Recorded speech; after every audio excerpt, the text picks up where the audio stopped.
I know you are able to hear us, right? Yeah. Hello, hello. I can hear you, yes. Do we have audio with Anubhav?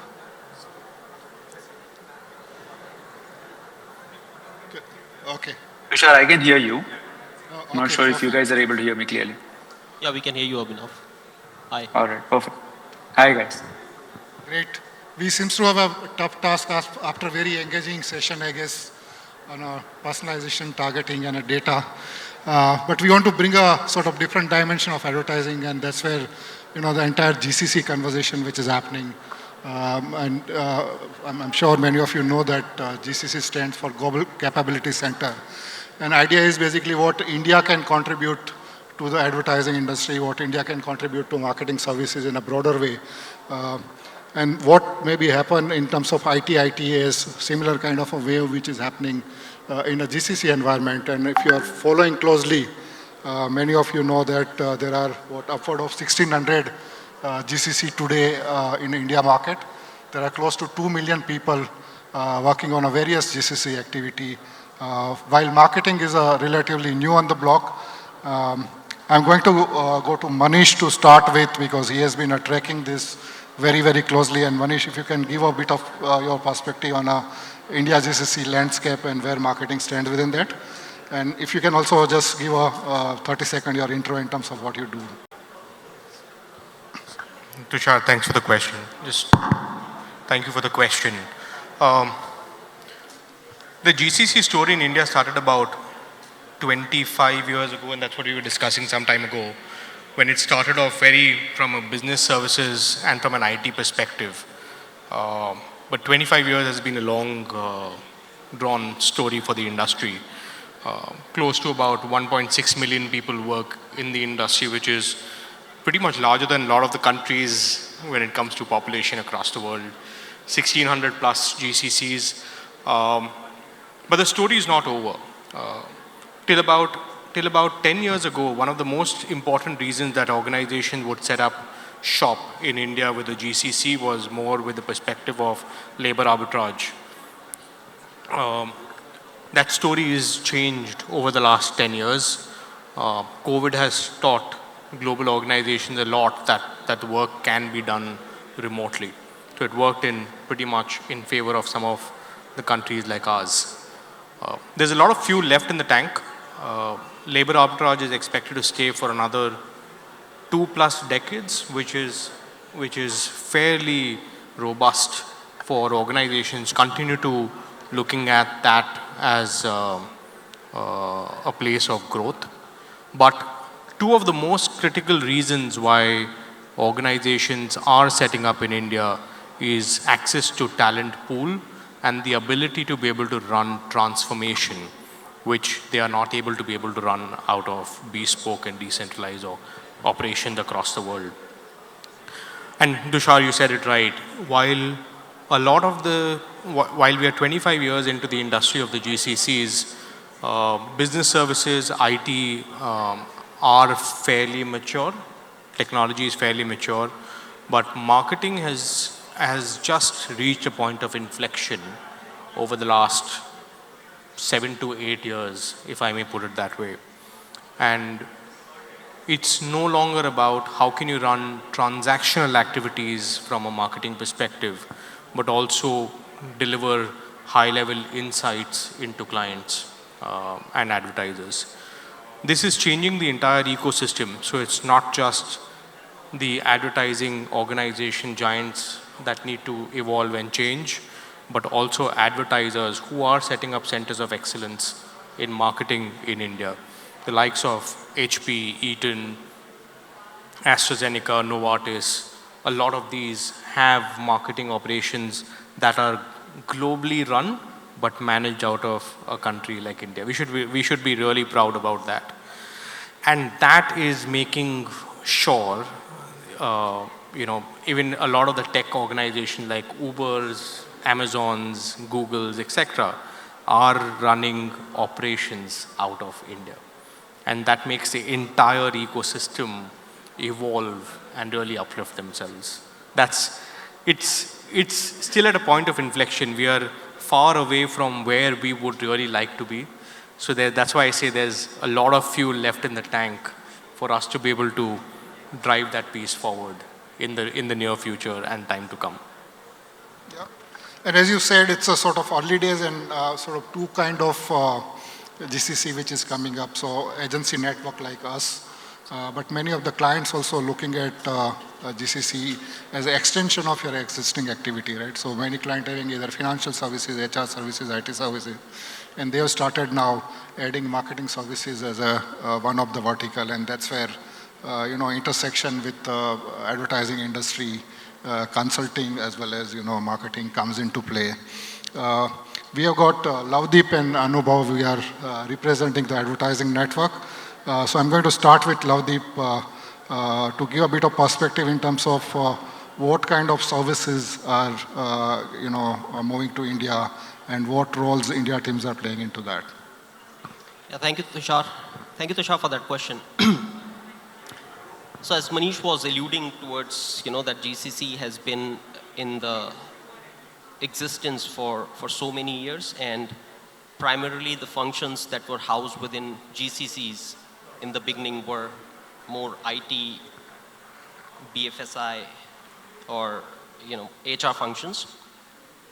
But we have seen a shift in a lot of enterprise clients wherein they are toying up with the idea of establishing marketing and advertising GCCs with companies like us.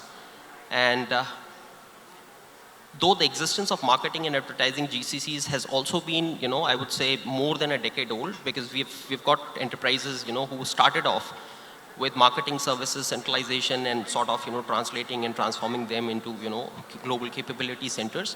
But yes, it has caught up in the recent couple of years, and probably I would say, post-COVID, we have seen a lot of traction in global enterprise clients, trying to do centralized marketing services, centralized content production out of GCCs in India.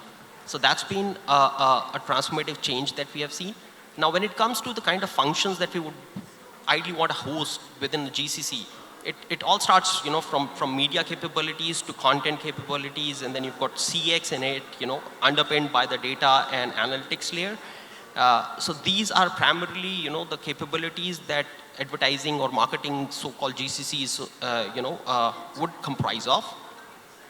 And then within each of these verticals, you've got a lot of, barring the planning and strategy functions, the rest of the execution, production, transformation, process re-engineering, reporting, analytics, every capability, is underpinned, by these kind of services.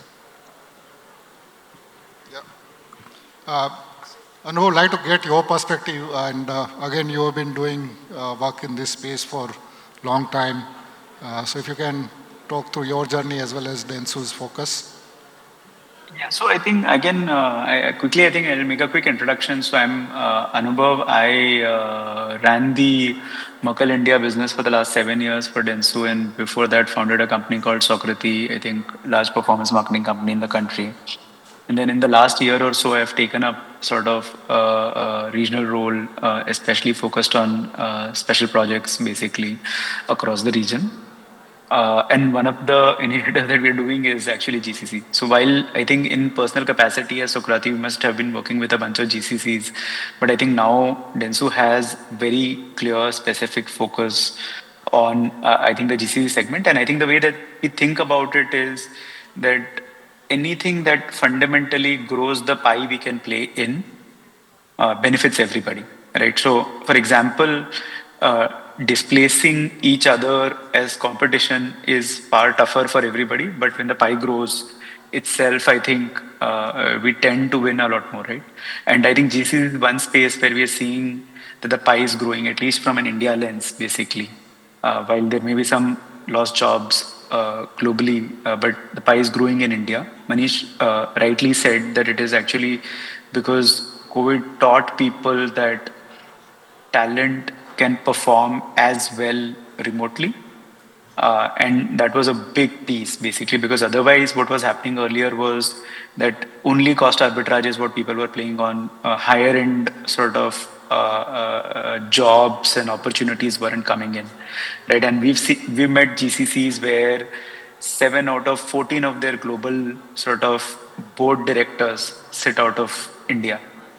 Right, and this is not an India business, right? It's Canada business, US business, but almost half of it is run out of India, right? Like imagine the level of uh, work that they're doing out of India, right? And it can't be done with high quality employees. So I think from our lens, I think we're very focused on it. We're trying to grow it. We're of course nowhere close to I think what Manish and team have done at ENY. We are in our first year, but I think we've made good strides. From a lens of what capabilities, I think marketing and not marketing, but advertising actually is still very nascent, to be honest. Like I don't even feel that it's 7, 8 years old. I mean, we've seen some creative production outsourcing work that happens out of here. We've seen some media work, but honestly, like it's not significant. Um, I think marketing technology, I think as an intersection, we have seen a lot of work happen. And I think that's one thing that I think we're focused on, right? And we are seeing that it does fit into the technology part somewhere, right?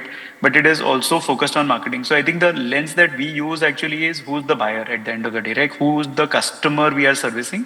And when I say customer, I mean internal customer. So as long as CIO, CDO, CIO, I think we are in a good space, basically, right? We have services and abilities to help him, I think, with his requirements. So I think that's kind of how we're thinking about it.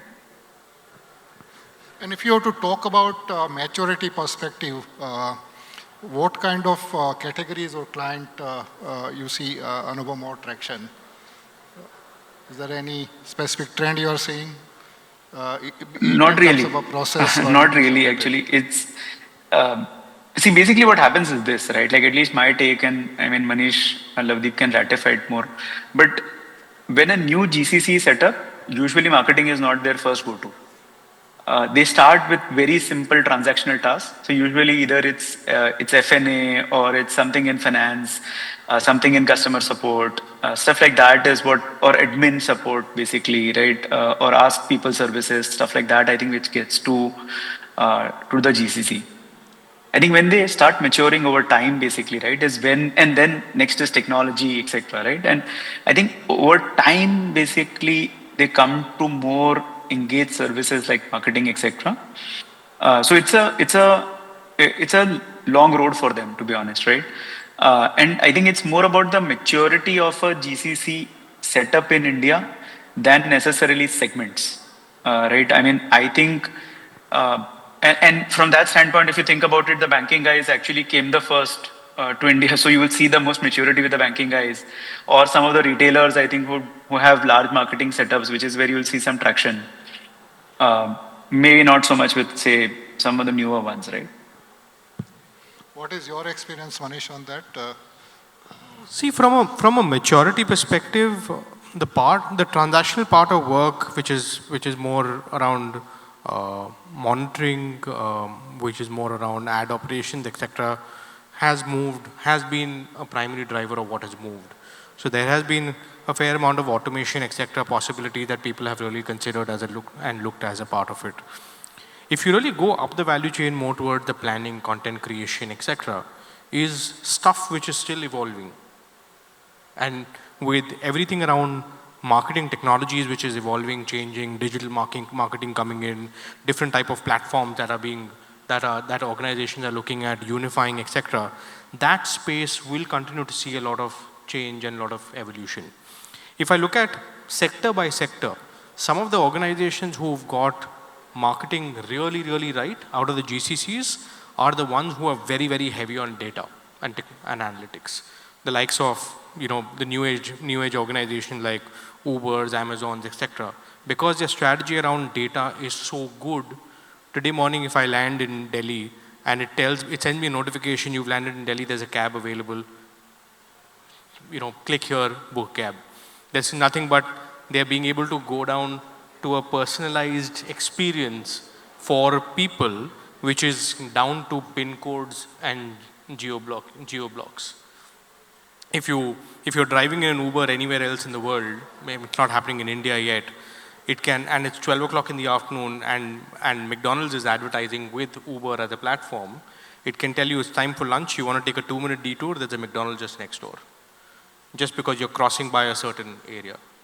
That's the kind of technology and that's the kind of data that exists with an organization across their entire ecosystem for them to be able to be to derive that level of maturity.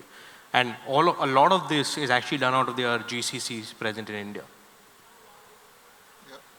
So advertisers need to get their larger customer data, etc., all together, right? And work back with the larger ecosystem for AI technologies and maturity to really kick in.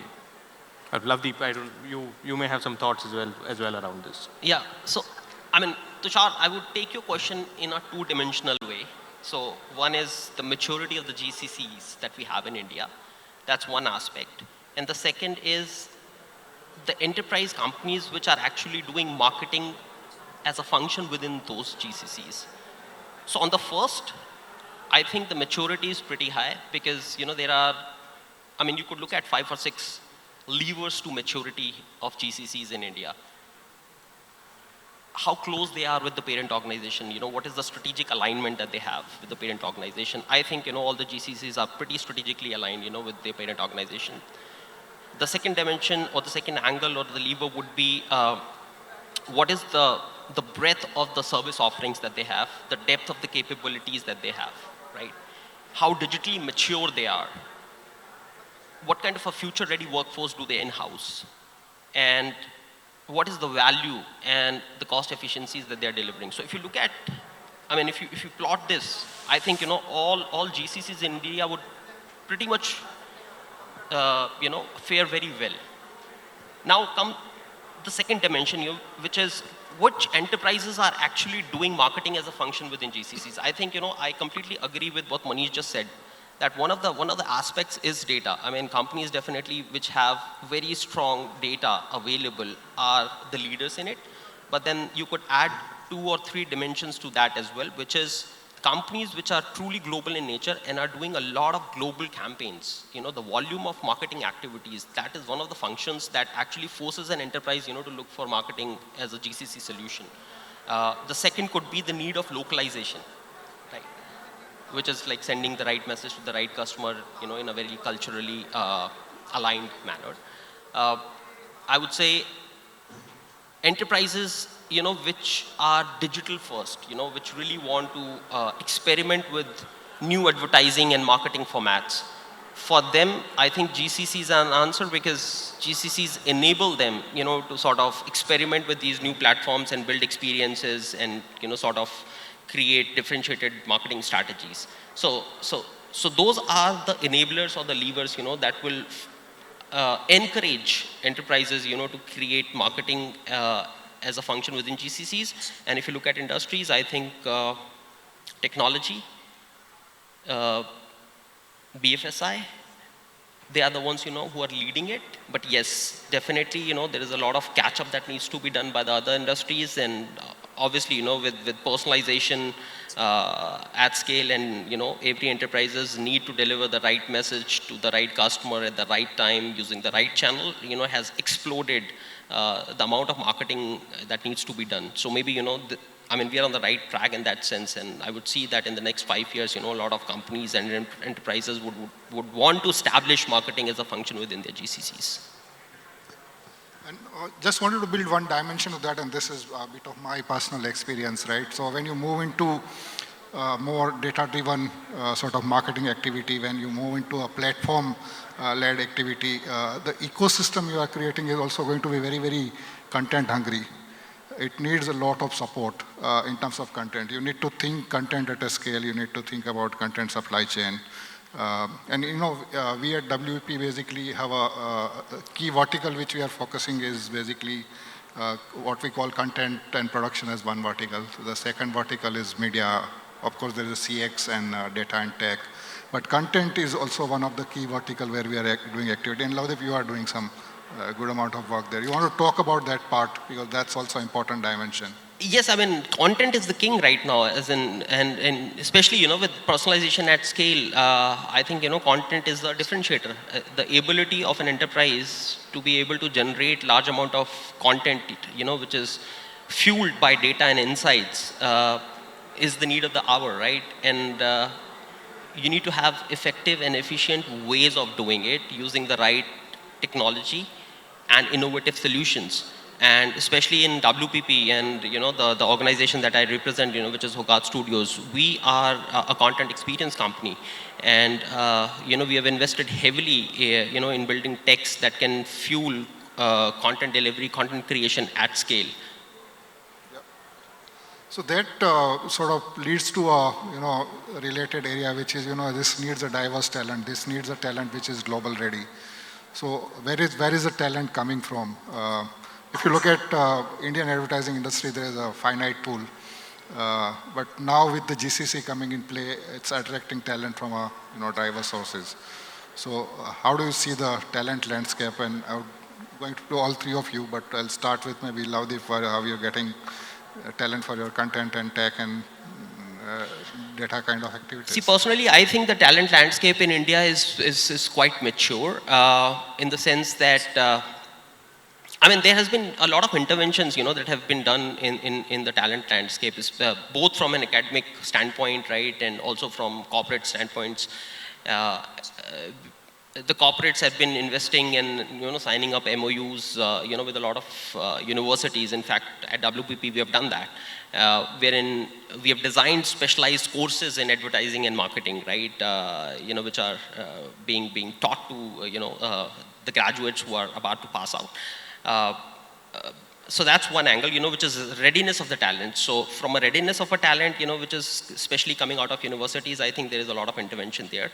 But the second aspect is, the exposure that the talent has in the Indian landscape. I think that from an exposure standpoint also, with all these multinational companies and, the talent being part of that, they are really exposed to, the multicultural ways of working, which is definitely a very important point, when it comes to GCCs. Because GCCs are global in nature. So I think, you need to have a really diversified workforce in GCCs. And I don't think, there is any less availability of that kind of a talent. Maybe Manish can add more to that. Yeah, and if you really look at the entire the ecosystem of advertising and marketing in India, the global organizations coming in is certainly a big booster. There's a lot of expat movement, there's a lot of foreign movement that ends up happening. People are learning from each other culturally, technically, and all of those. But also with respect to the maturity of the Indian domestic market over the last 2 decades has been very large. There is no dearth of technology and MarTech interventions that the likes of, the Reliances, the Tatas, the Adanis and all the other groups really have, the Mahindras in the country. They are making talent very upskilled and very sellable to the larger ecosystem. There is a lot of verticalization of talent. Like I was talking about, there are hundreds of startups. I mean, honestly, India hosts the second or the third largest number of startups in the world. So there is super specialization and niche specialization. If I really want to find a startup that's doing marketing for biotech or biofuels, you'll find it. It's going down to sector, it's going down to specialization, it's going on to futuristic analytics, etc. And the entire ecosystem of advertisers and marketers are on the lookout on strategic partnerships with some of these folks, acquisitions, buyouts, a lot of those type of partnerships with that entire ecosystem. So that ecosystem is also continuing to evolve and will continue to evolve, given the fact that there is so much push from the government and from the industry for this kind of talent that exists. Just to give a bit of perspective, for WBP, basically almost half the talent is working on a global business. So it's a more or less half kind of ratio. So half the talent is working on local business, while half the talent working on a sort of global business. We have got a sort of centers in now tier 2 towns. So Coimbatore is one of the center. So we have almost 1,500 people in Coimbatore working on technology, content, and experience delivery out of that. So that level of depth also happening in terms of talent markets. And I'll come to you, Anubhav. You have been running business out of Pune, and you are doubling down on Pune also. So, and again, what's your experience in terms of talent availability, and what's the plan look like? Yeah, so I think actually, honestly, I mean, I feel that the availability of talent is the core problem that we are all expected to solve for, right? Like, so for example, like a GCC when he's hiring from us or using us, basically it is the lack of availability of talent at the right time is what they're asking us to solve for in some ways, right? And it's a challenge. I mean, I think at scale this is not easy. A lot of work, which is where I think expertise comes in. But as Lavdeep, I think earlier said, I think we just have to do the hard yards, get more people in early, train them, teach them the craft and the skill, and I think that's the only answer really, right? Like I don't see an answer because it is not generic talent that gets employed. So it's not like you can shift them from one industry to the other. You can do some reskilling, you can do some upskilling, but there is fundamentally time and money that needs to be spent on bringing people to a certain talent level where they are employable. And in a lot of ways, that's how I view our role, basically, right? For the GCC. That's, if we solve that problem, every time we solve that problem, I think we've seen massive success, right? We saw this success with Sukrati earlier because there was a clear lack of talent in the performance space. And we created mechanisms and structures where we could train people, get them up to speed faster, efficient, with a set of processes to cover for create client success, basically, right? And I think that's kind of what we're trying to do now is basically our core focus is on figuring out how we can create pockets of high quality talent, honestly, because we can all hire from market, right? And we all try to do it. So it's not like we're not trying to do it, but it only has a certain certain growth curve, right? Like I think that growth curve is what I would say linear. And I think when you're able to create your own talent pools, it is more exponential, right? And we are basically satisfying talent gaps. So it's a tough problem, honestly. Like I don't see this as an easy problem. There is enough talent available. I'm not arguing about that, but it's still a tough problem that we'll have to continue to solve. Like if 2 million has to go to 4 million people, it's going to be on highly qualified people. And another 2 million highly qualified people is a lot of work. Yeah, and still, I think India provides a good amount of depth compared to many markets. And I was having a conversation with one of colleague from global team. If we need to set up a team of 100 professionals for a MarTech, maybe we will be able to do it. No-brainer. Absolutely no-brainer. There's no argument about. So again, I'm not saying there's an India versus any other country as an argument, really, right? Like because the sheer population, English speaking, highly educated or focused on education, all of those have been, I think, they are, I think are sort of, I mean, the gifts that I think we were given or we happen to have, which is why we are in this business as a country, honestly. But what I meant to say is, I think within this also, when we need to grow and we need to go forward, I think there's a lot of work I think that we need to do collectively as a nation. Absolutely. And that leads to me the next point, which is in terms of automation and role of AI. And again, I will start with Manish because he has got a relative perspective across all GCC. So where do you see that coming in play? Everyone wants to do it, but there's a lot that they need to do before they get to the AI piece of it. You know, it's the latest buzzword. Yeah, I meet a lot of clients who say, "Yaar, ये AI, इसको AI से solve कर दो, इसको AI से solve कर दो." But to be able to deliver it based on that AI, do you have the data right? The answer is no, and that's a 2-year-long journey. In fact, we say to many clients that GCC is a first step in direction to use the AI. Once you do some amount of standardization, once you start collecting the right amount of data, then you can start thinking of AI, and it's more of an enabler. No, but you'll be surprised to know that even $100 billion plus companies don't necessarily have their data really right for AI to be able to really deliver the benefits it can. So they still do use AI and they started implementing AI, etc. But they also know the fact that this is a journey that's going to start now and it's going to be lasting for the next 2 to 3 years for it to be able to evolve at a certain period and point in time. And within marketing and we all know the power of generative AI and how it can disrupt advertising, content creation, content management, and the entire value chain of it. This is just the beginning, and there is just so much more that can really be achieved out of technology and AI. It's a point of inflection. We still yet to see the power of what it can really do.